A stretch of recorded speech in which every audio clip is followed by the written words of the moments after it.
must constantly look at things in a different way.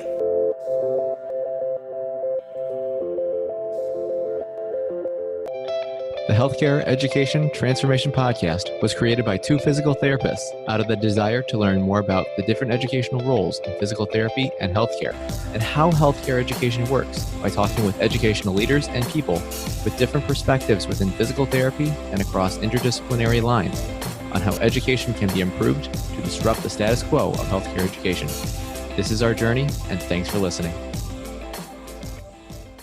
Are you a third-year physical therapy student that excels on tests when you have study guides, checklists, and deadlines? With all of the information available about how to prepare for the NPTE, it's easy to get disorganized and not feel prepared going into the big day. NPTE Prep Success is an online course that provides PT students easy-to-use study guides and step-by-step guidance through the NPTE preparation. To learn more, visit kylericeprep.com.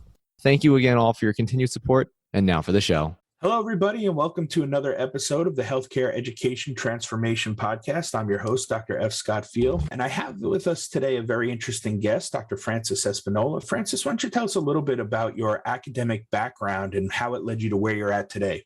Hi, good morning, everyone. And thank you, Scott, by the way, Dr. Scott, for just allowing me to guest in your podcast here in HET. It's an honor.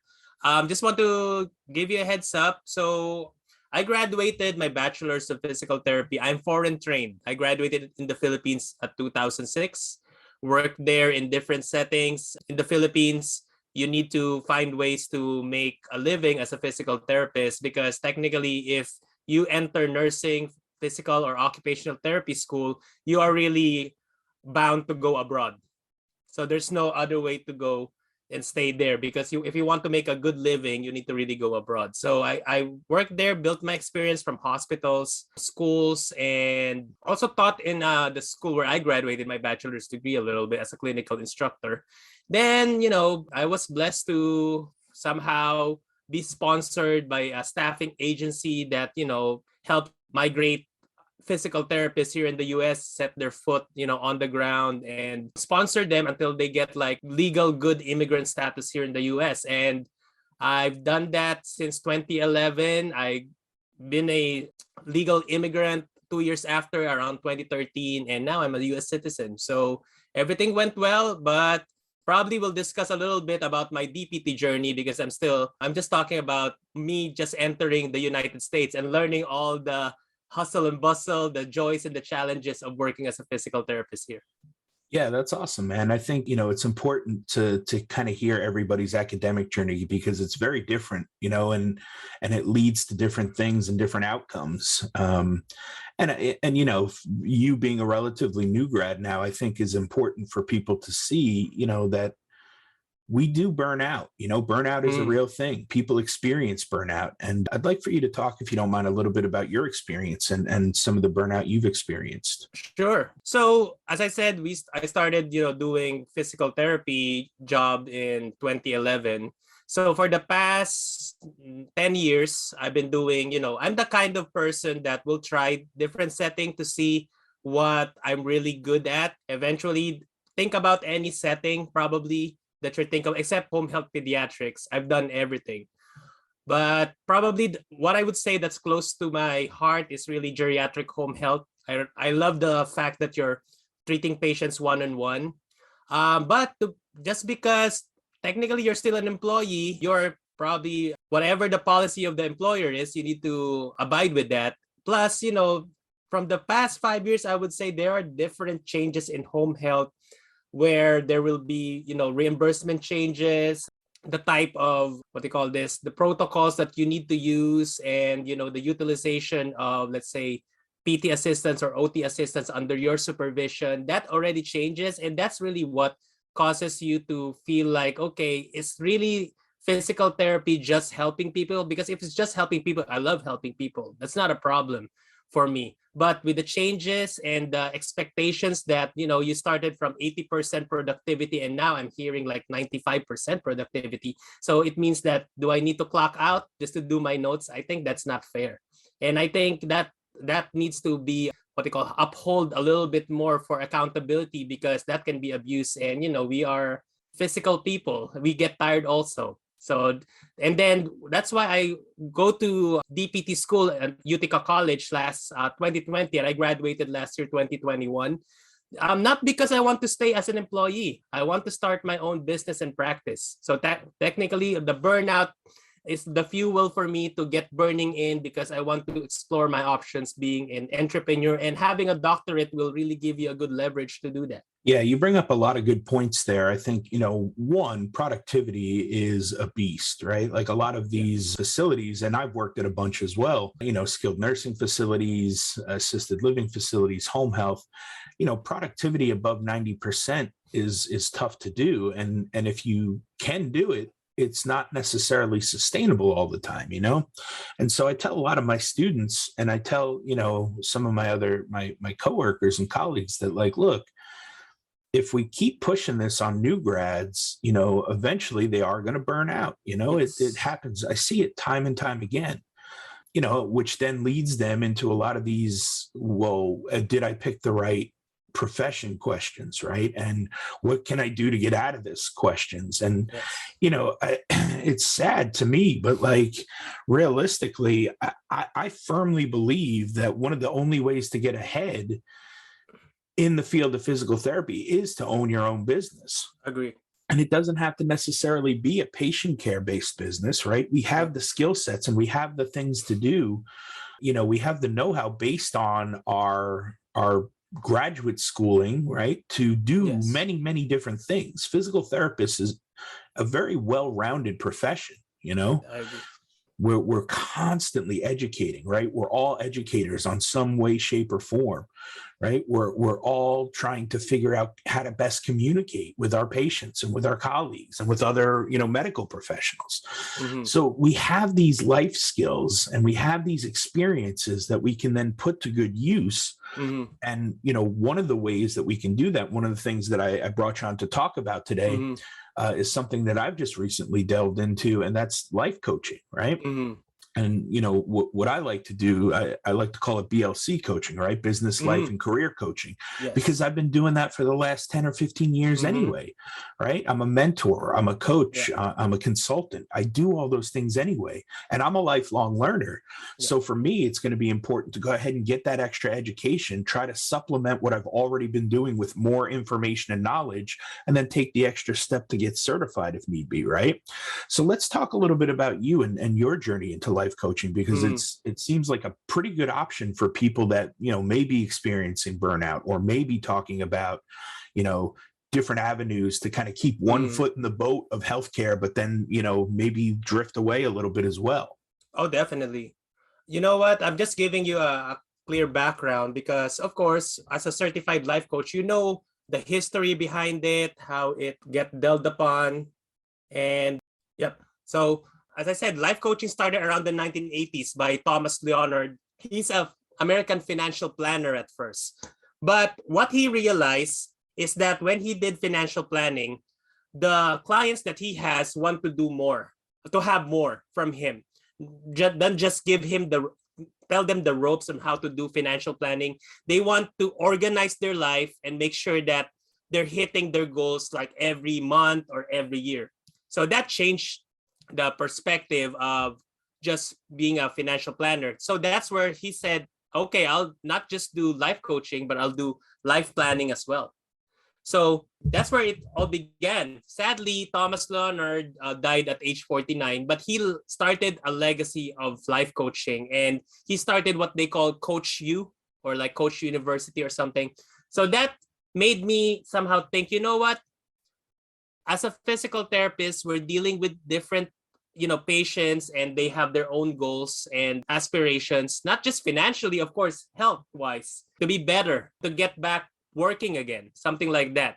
So why not use, since I've realized that dealing with home health patients, the first 2 weeks is technically educating them. Like 3/4 of my time is educate, and start just doing light exercises anyway. So the teaching part as a physical therapist is right there.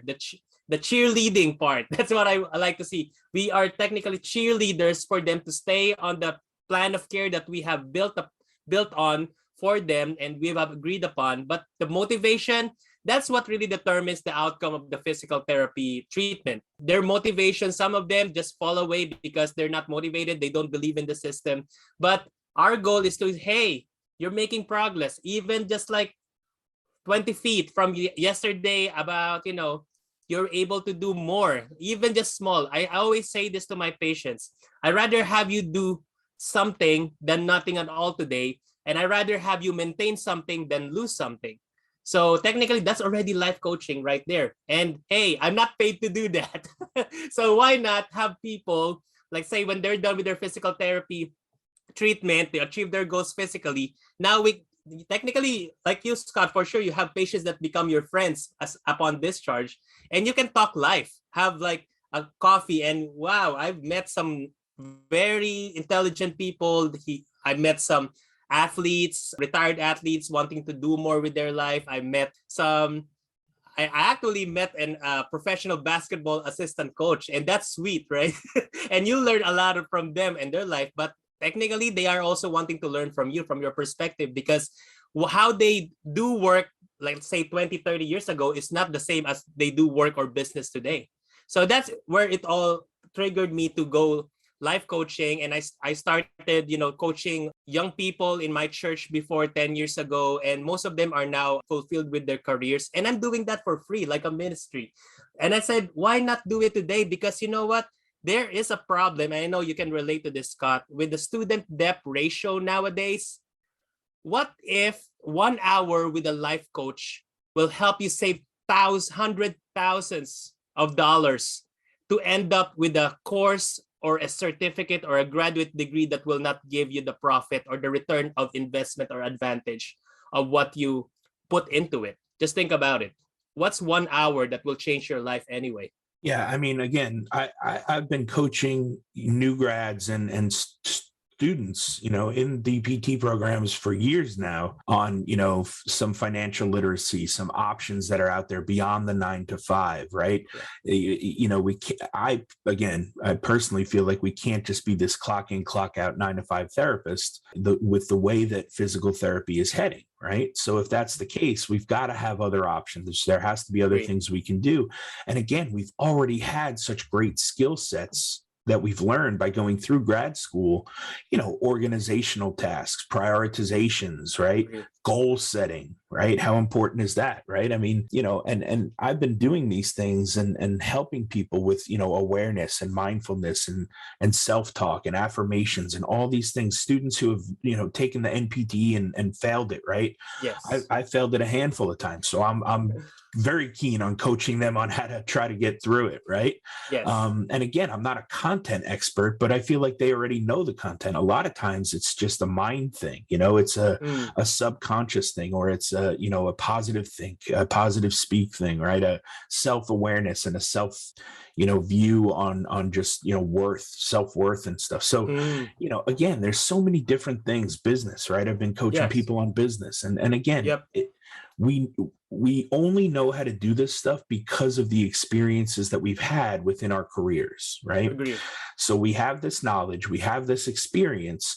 And now, again, if you want to take it a step further, you can and take some form of course to learn and to get certified. But again, life coaching isn't a regulated field yet, right? Yeah. So there, you don't have to get a certification. However, again, being a little bit of a nerd and a a lifelong learner, I'm going to push myself to go that extra mile to get that certification. And my certification, the first one that I started with was through Transformation Academy. And again, I love that just because I love helping people with the transformation. Tell us a little bit about certifications and why it's a good idea, or how people can look into that kind of stuff. Amazing. Good question, Scott. Because here's the thing. I want to launch this career coaching, business coaching, leadership coaching type of a gig. And somehow when you're throwing yourself out there, you will always find someone that will ask, what's your credibility of actually coaching? I mean, I look at your resume and I don't see any coaching right there. There are just people like that. Hey, I said, I have kids. I want to throw that email back to that person who asked me. I mean, it's all, although she's anonymous, she just put her first name. But I want to try, hey, I got kids. That's already coaching and mentoring. I hope you can understand that. But at the same time, you know what? That helped me when someone criticizes you of what you love to do. You really need to up your game a little bit and say, okay, looks like I need to really get certified because I have the skills already, but I need somehow something to validate that so that if anyone asks me, because there will be people like that, you know you're doing well when people are starting to question what you're doing. And if you put the right questions also back to them, then the haters, sorry to say, will just shut their mouths up because of that. So last October, I started looking for reliable certifications. I went to International Association of Career Colleges, and guess what? They are endorsed by the Shark Tank people. So you can get wrong with that. By the way, I'm a Mark Cuban fan. So just saying that these are people that are endorsing this, have been there, have done that, and they're coaching businesses. So why not go into it? Because the knowledge that you'll get from there and their perspective. And guess what? It's just not really the money that I'm paying for it. It's actually the concept of life coaching, because life coaching is not just a degree. It's actually a wide, vast field where the subcategories of it are financial coaching, business coaching, and there's an up and coming, they call it carbon coaching, where you teach people how to recycle. Isn't that crazy? But what you gain from there are open doors for you to really leverage and know, hey, life coaching will really be a good fit for physical therapists because we're already teaching and mentoring anyway. And I believe this, I firmly believe, I always say this is our doorway so we can penetrate that mental health space. Okay, OTs, speech therapists, they have a door towards that. But physical therapists, there's no clear door going that direction. I believe when you have a life coaching certification on your belt, it will be open doors for you to get to that industry.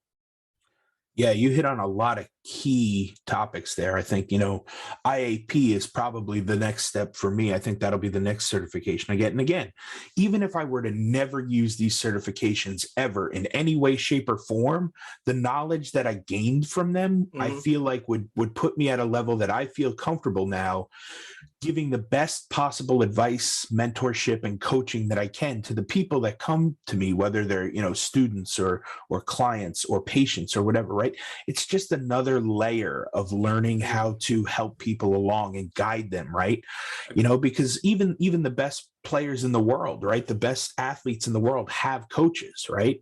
The coaches don't go out to throw the ball for them, and the coaches don't go out to hit the home run for them, right? They still have to step up and take the at bat, but they still have coaches, right?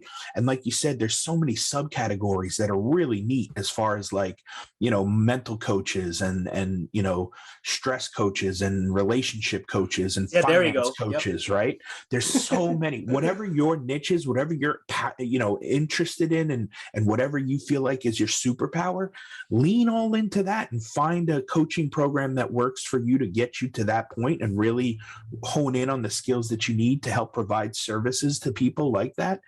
But at the end of the day, we're just basically helping people with their careers, overcome fears, overcome barriers, right? Find their passion and their purpose, and really help rewrite their life story. And then I think another thing that you talked about there was the mental health aspect of things, right?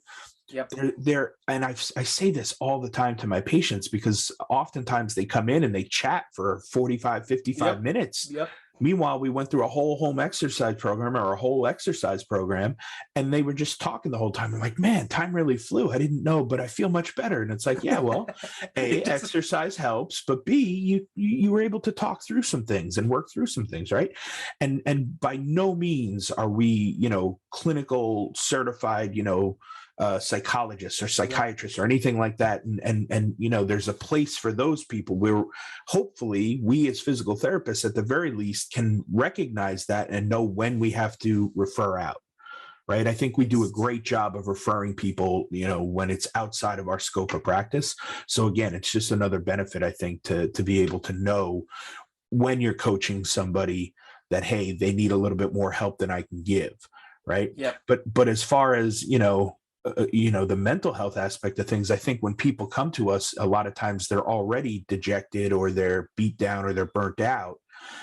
And it's our job then to help steer them in a path or in a direction that can help them get out of that, whether it be a new career or starting a business or, trying something new or, finding a new mindset or level that they can think on that can help them reframe the way that they're currently going about their day to day.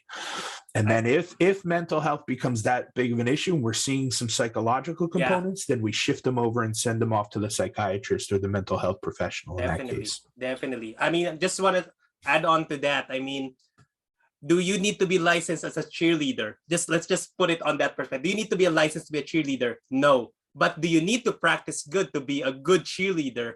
Yes.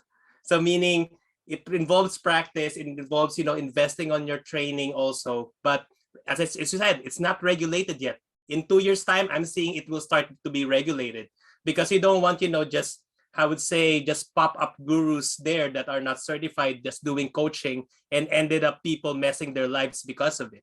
So I'm an advocate that go get a certification and just be good at it. And yeah, I believe this is really a good and an emerging business or side hustle for us rehab professionals. I'm very convinced of that. Yeah, I couldn't agree with you more. The more I look at it, like I said, I've already been doing this stuff for years. I've been coaching, I've been mentoring, and we educate our patients on a constant basis, and we're having to keep them motivated, and we're having to keep, finding ways to connect with them so that we can get buy-in, right?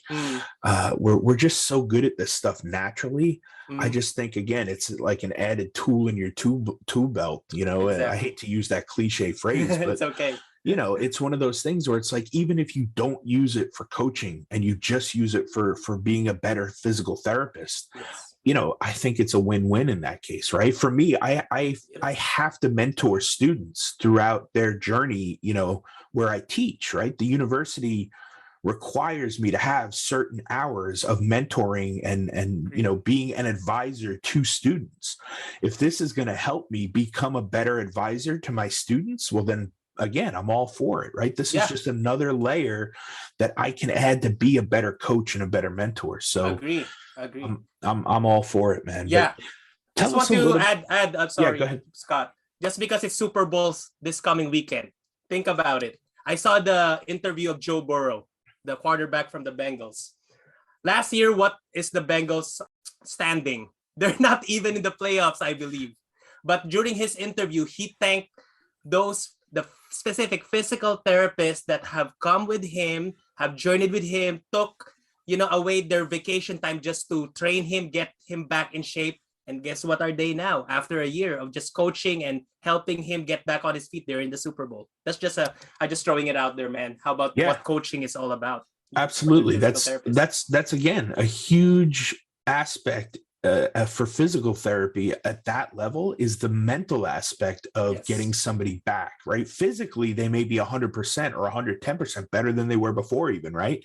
But the mental aspect of making sure they know they're okay to plant and cut and run and take off and jump and do all the things they used to do after an injury, that's huge, right? And I know so many physical therapists that are great at that. So again, it's coaching, right? You see a lot of physical therapists that are in the CrossFit world, right? That do coaching with their clients, right? It's just another layer, another different aspect of coaching.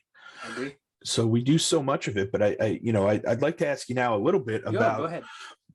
From a business side of things, if you're getting started as a life coach, what are some ways that you can address that, and if, let's say, you wanted to, get involved in that, what are some things to think about and consider when starting a life coaching gig? Awesome. Great question, Scott. The cool thing, I know a lot of people will like this. You don't actually need a business loan to start it. You don't need to have your own brick and mortar office to start it. You only have to have your mobile phone just to get it started. Make sure that you can access some Zoom or FaceTime in there. And the cool thing about it is, with the emergence of the pandemic, everyone's doing remote now or video calls. So I would say, if you like to go in here, you need to define your big why. 100%. Why do you like to go to the realm of coaching? You need to be clear with that. Because I want coaching for you to feel that this is technically like your hobby, but you're earning good money out of it. Like you don't even think about it. Like you're having someone go for a coffee at McDonald's and they just technically pay you $100. You got relaxed mentally and you get, let's say, $100. That's amazing. But I'm just saying is really choose your big why upon doing coaching. And next, if you think that you're about 75 to 80% ready and you can get your schedules in check, I would suggest, to be honest, if you can get like a part-time job, let's say doing physical therapy or something, and start on the side of life coaching and just build your credibility by, throwing yourself out there, give some good content. And, I think there's another time that we can talk about marketing yourself as a life coach. But I just said, start where you are at. You don't need to do any loans.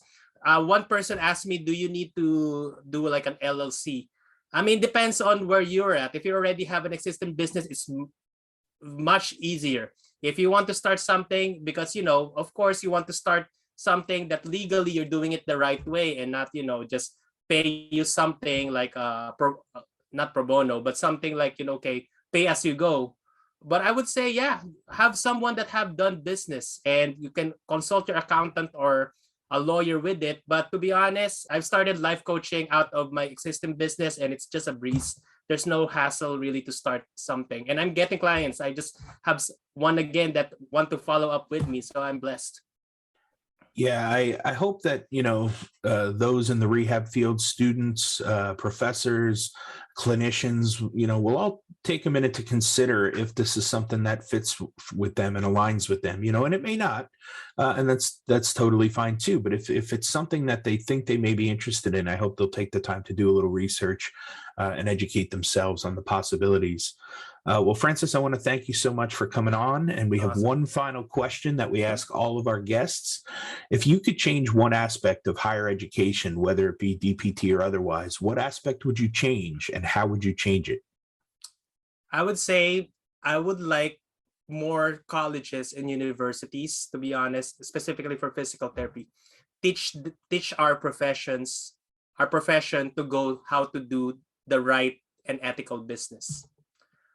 I went to DPT school, transitional DPT, last year. I graduated. Never I had a subject that really deals how to start or do the right business as a physical therapist.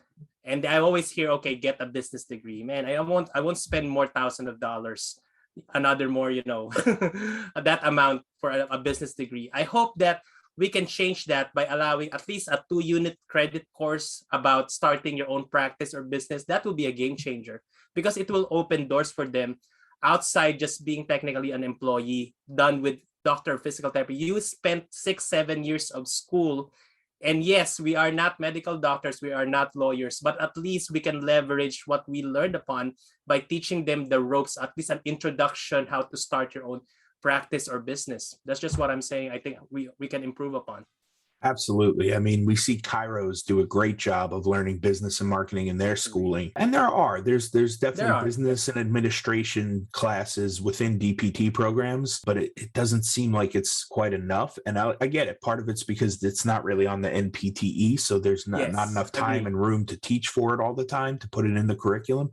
I totally get that. But yeah, it sure would be nice if, we definitely had some courses on business and starting your own business. And, that's part of the reason that I helped start the business and entrepreneur and private practice student special interest group at my university, because we don't have that. We have a quick and short, business and admin course, but it doesn't really go into the details of the different ways that you can start a business and the different aspects to physical therapy business. It doesn't have to be a 60,000 foot, $500,000 facility with all brand new equipment. And, there's so many ways to start a business nowadays. So I hope that, again, that at the very least, people will do a little research and this will help start the conversation on awareness of these things.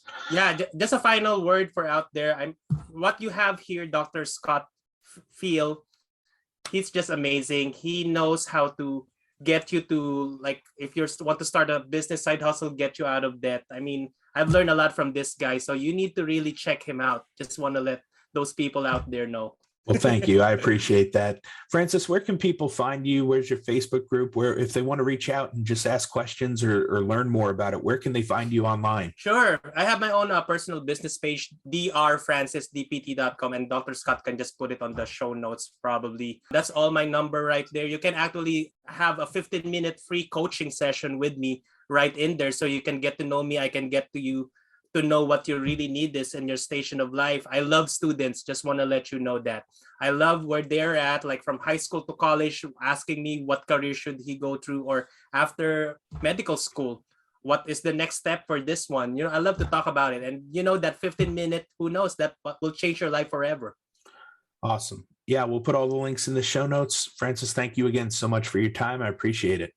Thank you. Have a good day. Access to healthcare is one of the largest issues facing both providers and patients, as millions of people worldwide lack timely and affordable access to healthcare.